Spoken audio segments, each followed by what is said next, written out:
Benjamin Impossible. Chapter 13. The Impossible Transformation. The Impossible family stood on the deck of the Red Zeppelin, and Captain Lemontime paced before them with a clipboard. "Okay, troops," the captain said. "As the only member of the United States military on board, I think I should take charge of outfitting this ship for potential combat. We don't know what we're going to face when we reach Tortuga Island." Benjamin yawned loudly. Mama Impossible squinted at her boy and shushed him. "Hush, Benjamin, let the captain speak. He's having a fun time playing soldier and we want him to feel useful." Captain Lemontime paused at this comment, then doggedly continued his speech.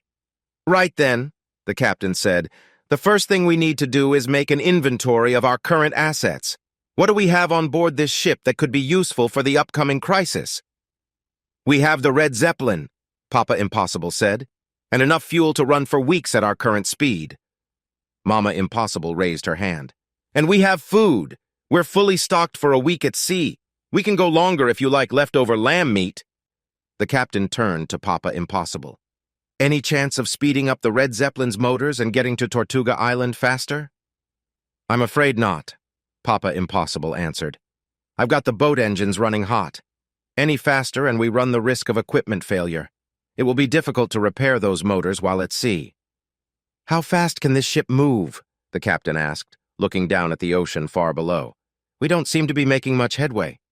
"Not fast, Captain," Papa explained. "We built this boat for comfortable living, not speedy transportation. We are cruising at 30 miles per hour. I know this must seem slow to an airman like you, but we can keep this pace up for weeks with little fuel expenditure."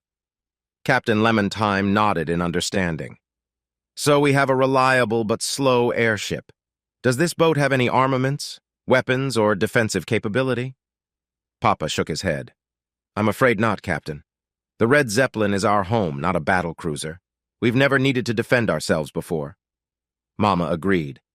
"We don't want guns on the Red Zeppelin, Captain. It gives the children too many naughty ideas. Benjamin built an electromagnetic rail gun last year and almost blew up a mountain. Since then, no guns allowed." Benjamin threw his gas blaster into the air and caught it. "Except I'm allowed to have my gas blaster because it's mostly harmless." The captain looked around. "Okay, so we don't have any weapons or defense, and I lost my only pistol in the ocean fighting that squid." He sat down on a wooden crate, looking frustrated. "Well, I'm stumped. I guess we'll just have to wing it and hope we aren't shot out of the sky during the negotiations." The Air Force captain looked depressed, so Benjamin walked up and punched him in the shoulder. "Snap out of it, Captain Lemontime. You are thinking about this all wrong. The Red Zeppelin doesn't have physical weapons like a military vessel. This is a scientific vessel." The boy pointed around. "We do have resources, however. Sitting in front of you are three of the most prominent scientists in the world." Benjamin walked over and pointed at his father. "Papa here is the world's greatest physicist. He invented hyperhelium, a non-Newtonian gas that breaks all known laws of physics. His discovery has single-handedly discredited the periodic table of elements. If Albert Einstein or Niels Bohr were alive today, they would poop their pants with envy at what Papa has accomplished." Benjamin walked over to his mother. "Mama Impossible is a Nobel Prize-winning biologist and chemical engineer. Her genetic research is wiping out hunger around the world and saving millions of lives." Finally, Benjamin pointed at himself. "And you've got me, the greatest engineer ever born. Most of the coolest inventions you use on a daily basis, including your phone, were designed by me and my engineering team at Impossible Incorporated. The world hasn't seen an inventor like me since Leonardo DiCaprio. Isn't that right, Noah?" The robotic dog barked happily. "You mean Leonardo da Vinci?" Captain Lemontime asked. "Yeah, him too, I guess." Lemontime looked at the boy for a long moment and sighed. "Yes, your family has made incredible scientific breakthroughs. There's no denying that." The captain spread his hands. "We're flying to an abandoned military base to meet a crazy submarine pirate and his laser-shooting robotic army.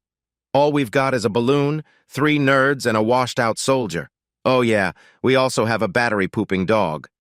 "Oh, it's not that bad," Benjamin said with a grin. "And you've forgotten one thing, the one item we all seem to be overlooking." "What's that?" the captain asked skeptically. Benjamin pointed down. We still haven't opened that big wooden crate you're sitting on, the one Dad brought on board when we visited the NASA Space Center. The boy turned to his father. What's in those boxes anyway, Dad? Papa Impossible blinked in surprise. Oh, yes. I forgot about that delivery. What with the investigation and robot abductions and your mom getting shot with fart gas. Funny stuff, that. The fart gas, that is, not the abduction. Papa Impossible walked into the galley and came back with a metal crowbar. I was going to wait until we rescued Charlie to open this, but now may be a good time for an unboxing. Papa pried the side off the box, and, as the wooden lid came off, thousands of styrofoam packing peanuts spilled out onto the deck. These blew away in the breeze, revealing a large white object. Papa reached down and, with considerable effort, pulled the object onto the boat deck. The oddity was made of white metal and seemed to be human-shaped. Fixtures and nozzles festooned the legs and arms, and the head sparkled with a glass mirror where a face should be. "What the heck is that?" Captain Lementime asked. "Is this a robot?" "No!" Benjamin cheered with excitement, jumping down and probing the object from every direction. "It's the A-12 EVA hard suit. They finally finished building it." Captain Lementime said. "What is a hard suit?" "It's a spacesuit, you dummy," Benjamin said as he popped open the helmet and peered inside. "An extravehicular activity spacesuit. Charlie and I designed it last summer at space camp." Captain Lementime looked at the suit critically. "Are you telling me that you and your baby brother designed this spacesuit for NASA while you were at a camp for kids?" Yeah," Benjamin answered sarcastically. "Need your ears checked, Captain Lemonwax?" "We thought the boys would like space camp," Mama Impossible explained. "We hoped it would be a chance for Benjamin and Charlie to meet children their own age with an interest in science." Benjamin made a disgusted face. Space camp was so boring. It was all ghost stories, rock climbing, and team-building exercises. Everything was so unrealistic, at least until Charlie and I rebuilt their space shuttle simulator to make it more authentic. Papa leaned over to the captain and whispered, "They sent 4 children to the hospital for decompression injuries after a simulated micrometeorite punched through the shuttle's cockpit. Fortunately, all the children survived. Those space camp kids should have been wearing their pressurized flight suits when they climbed in that simulator," Benjamin countered angrily. "It's standard NASA protocol. Those kids knew the risk they were taking when they entered that shuttle." Mama Impossible patted the boy's shoulder. "We know, dear. We've talked to our lawyer about it." Benjamin rolled his eyes. "Anyway, after the police investigation blew over, Charlie and I were recruited to spend a few weeks working side by side with the NASA engineering team. We decided to combine our talents and design a better spacesuit. It appears they finally finished building one. Took them long enough." "It's not just one spacesuit," Mama Impossible said as she peered into the wooden crate. "It's 2 spacesuits. Here's another one. And look, they sent a card. How thoughtful." To Benjamin and Charlie, "Here are the spacesuits we built based on your design. We tested them in our underwater vacuum chamber, and the astronauts love them. We were planning on using these suits with today's Orion mission, but we scrubbed the shuttle launch after the hyperhelium theft. We thought you two would like to test the design and make further improvements. We hope you enjoyed your week at space camp. Sorry about the lawsuits. You'll always have a job at NASA if you want one." "Ah, isn't that nice?" Mama Impossible crooned. "I wish Charlie was here to see this." Captain Lementime squatted down and banged his knuckles on the chest of the spacesuit. A hollow ring echoed out. "I thought spacesuits were supposed to be big and fluffy. All the ones I've seen look like overstuffed winter coats. This thing is hard and compact. It looks like it came out of Star Wars." "It looks freaking awesome is how it looks," Benjamin exclaimed. "Charlie and I wanted to make something functional and cool-looking at the same time. Help me try it on."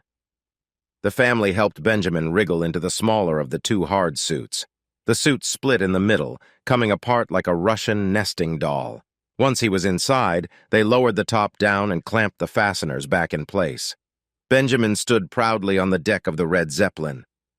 "That looks spiffy," Papa said, walking around and inspecting the suit. "You look like a space robot out of a 1950s comic book." "It reminds me of a medieval knight in shining armor," Mama Impossible said. "You're a white knight, Benjamin, ready to rescue a fair maiden." The captain held one hand to his chin. "I think you look like a bug.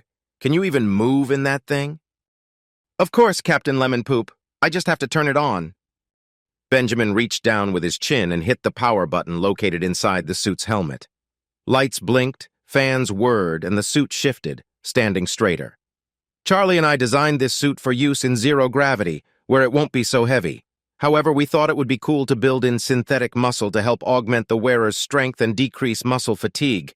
Let's see if I can walk in it." Benjamin waddled around the deck of the ship, the boards creaking underneath his weight as he moved.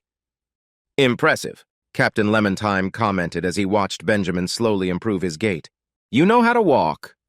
"Oh, this is more than impressive, Captain. These suits are how we are going to rescue my little brother." Mama Impossible perked up at this. "What do you mean, Benji, baby?" Benjamin banged on his chest. "This suit is made from titanium alloy, with a carbon fiber layer tough enough to stop micrometeorites from penetrating. Nothing is getting through this exoskeleton." The boy walked around and grabbed a chair that Papa Impossible had been sitting on. He lifted the chair in a single gauntleted hand and waved it about as if it were weightless. "I've built in servos and muscle wire along all the flexible joints. This augments the astronauts' strength during spacewalks and allows them to reposition massive satellites without needing additional equipment. It also makes me incredibly strong." To demonstrate, Benjamin tore apart the wooden chair as if it were made of styrofoam, splinters falling to the ground before him. "Hey!" Papa Impossible complained. "That was my favorite chair!" "Sorry, Dad," Benjamin said contritely. "I guess I don't know my own strength. I still need to adjust the power settings on this thing." Benjamin looked over at Captain Lemontime. "We have our secret weapon, Captain. We may not be able to weaponize the Red Zeppelin or build shields to protect the hyperhelium balloon above us, but we can arm and shield these spacesuits." Captain Lemontime looked skeptical. "I've never heard of anyone going into battle wearing a spacesuit before." Benjamin laughed. "When I'm through upgrading this sucker, it won't be a spacesuit anymore. It will be a battlesuit. With hyperhelium, I can make it fly through the air like Noah. I've also got an idea for how to stop those laser blasts from getting through. Add a couple of semi-automatic machine guns and I'll be unstoppable." "No guns, Benjamin," Mama Impossible warned. "I don't hold any truck with guns, even for a good cause like this." Benjamin sighed. "Fine, Mom. I won't install any guns. I might upgrade my gas blaster, though. This is going to be some awesome samurai armor." "Samurai armor?" Lemontime asked with his eyebrows raised. "My ninja suit was ruined in the Sharkpedo encounter. I think it's time for an upgrade, don't you think?" Benjamin's eyes twinkled as he thought of the possibilities. "Hey, Lemontime, you can wear the other suit and become my sidekick." The captain backed away with his hands up. No. I didn't sign up to become a mechanical superhero, kid." "Ah, come on. You're the only other person on this boat with any combat training, and you've already proven your bravery during that octopus attack." Benjamin snapped his suit's robotic fingers. "I've even thought of a superhero name for you. You can be Captain Lemonhead." You've reached the end of Chapter 13. If you're enjoying yourself, please leave a like and comment below. Then continue to Chapter 14, Tortuga Tour.